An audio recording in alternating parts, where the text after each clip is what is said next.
हरे कृष्ण ईशोपनिषत् स्तुति। ॐ पूर्णमिदः पूर्णमिदं पूर्णात् पूर्णमुदच्यते पूर्णस्य पूर्णमदय पूर्णमेवावशिष्यते। भगवान परिपूर्ण है, ये समस्त जगत भी परिपूर्ण है। पूर्ण से पूर्ण का उत्पत्ति होता है। पूर्ण से पूर्ण निकलने पर भी वो भी पूर्ण है, बाकी शेष भी पूर्ण है। ईशो उपनिषद मंत्र 1। ईशोऽस्यमिदं सर्वयत्किञ्च जगतं जगत तेन युक्तेन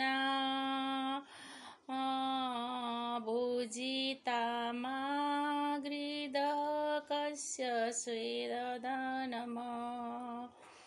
इस ब्रह्मांड के प्रत्येक वस्तु, जड़ और चेतन, सभी भगवान द्वारा नियंत्रित में है। ये सभी भगवान का संपत्ति है।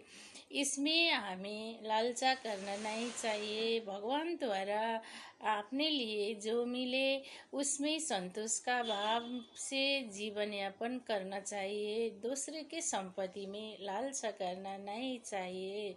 हरे कृष्णा।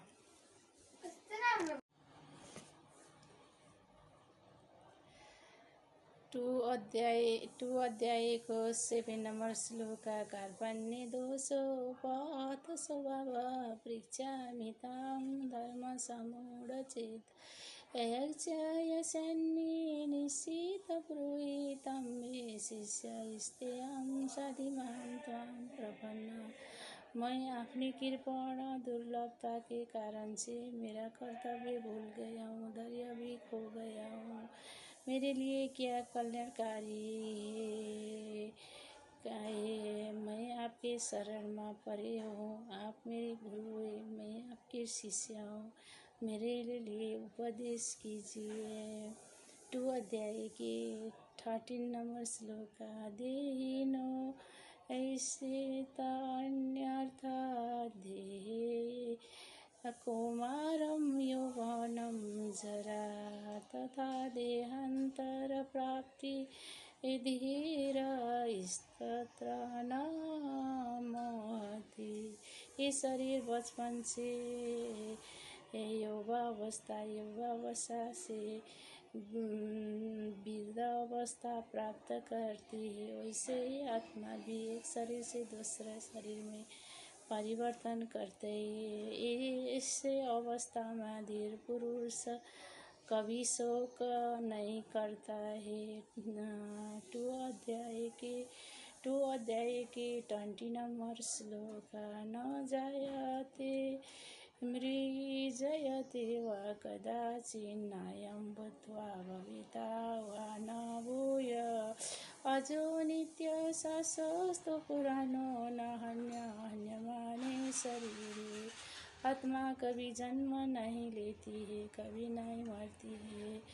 ये शरीर नष्ट होने पर भी आत्मा नष्ट नहीं होती है। ये अजन्म शाश्वत पुरातन है। 2 अध्याय के 44 श्लोक। भोग ऐश्वर्य प्रकटं तथा पदचेता समः व्यवसायिक आध्यात्मिक बुद्धि समादो न विधीयते।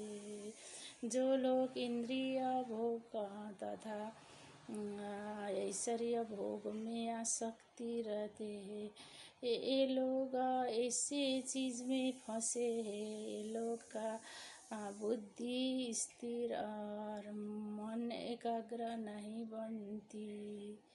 हरे कृष्ण।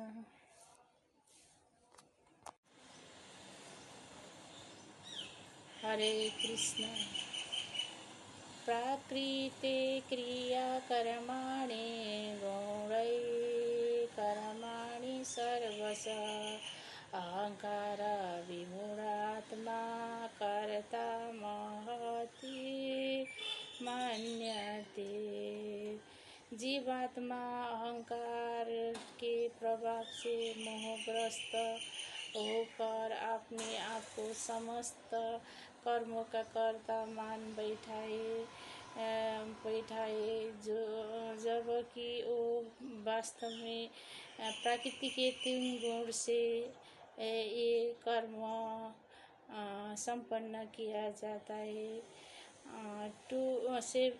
4 अध्याय के 2 नंबर श्लोक एवं परंपरा प्राप्ति एवं राजस्य बिंदु सकाले नियमता योगी नष्ट परंतप।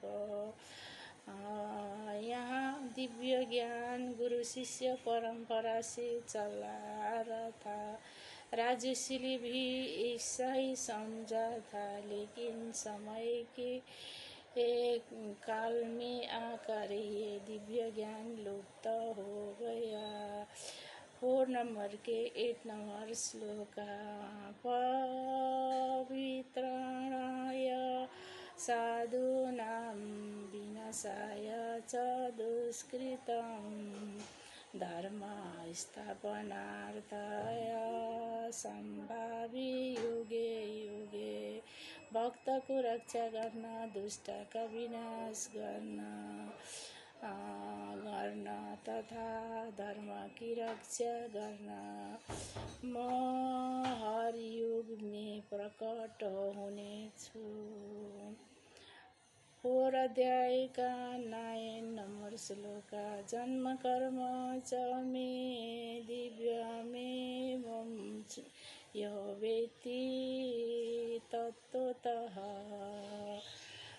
त्वक्ता देहं पुनर्जन्म नैति मामेति स अर्जुन। हे अर्जुन, जो मेरे अभिभाव और कर्मों के दिव्य प्रकृति को जानता है वो इस शरीर को छोड़ने पर भी फिर भौतिक संसार में पुनः जन्म नहीं लेते हैं, वो मेरे दिव्य धाम प्राप्त करता है। हरे कृष्ण।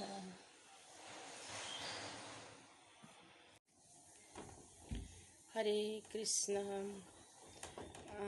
4 अध्याय के 34 नंबर श्लोक तदिति प्राणिपातेन परिप्रश्नाय सेवाय उद्देश्य चन्ति ते ज्ञानं ज्ञानेन ततो दर्शने।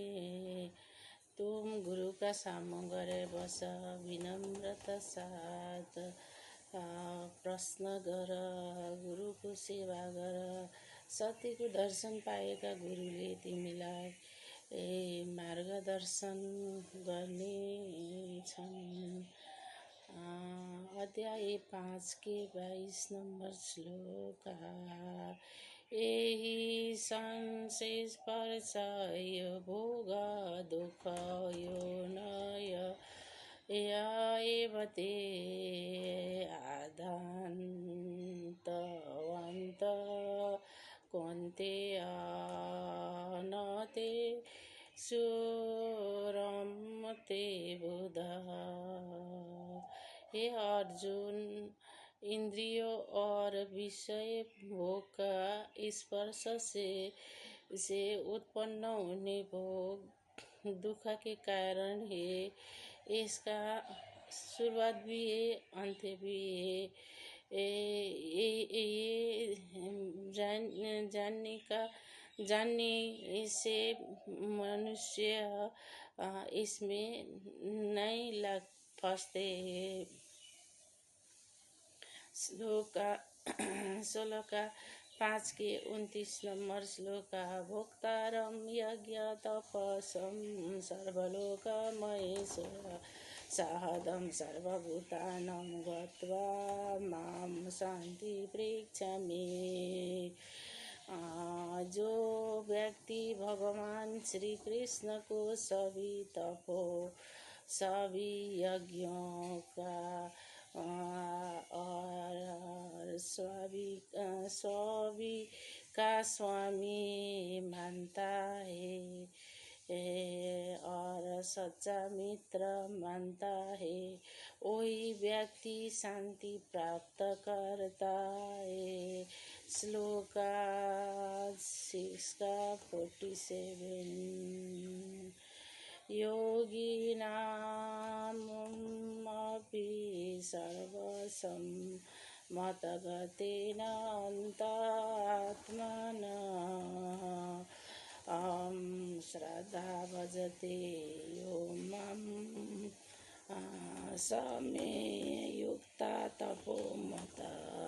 योगीहरूमा वही योगी योगीहरूमा वही योगी सर्वस्व है, जो योगी अनंत भाव से मेरा चिंतन करता है, श्रद्धा के भाव से मेरे भक्ति करता है, दिव्य प्रेम भक्ति करता है, वही योगी सर्वश्रेष्ठ है।